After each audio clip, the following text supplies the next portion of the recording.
ఆ రోజు చురకలు వేసింది. అందుకనే అంటున్నాను నేను, ఇంకిత జ్ఞానం లేని వ్యక్తి, రూల్స్ పాటించని వ్యక్తి,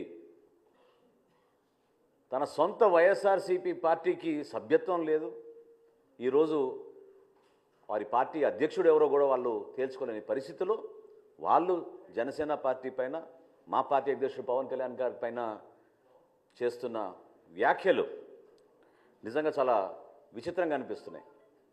పవన్ కళ్యాణ్ గారు ఏనాడు కూడా ప్రతిపక్షంలో ఒకలా, ప్రభుత్వంలో ఒకలా వ్యవహరించే మనిషి కాదు. మీరందరూ గతంలో చూశారు కౌలు రైతులను ఏ విధంగా పవన్ కళ్యాణ్ గారు ఆదుకున్నారు.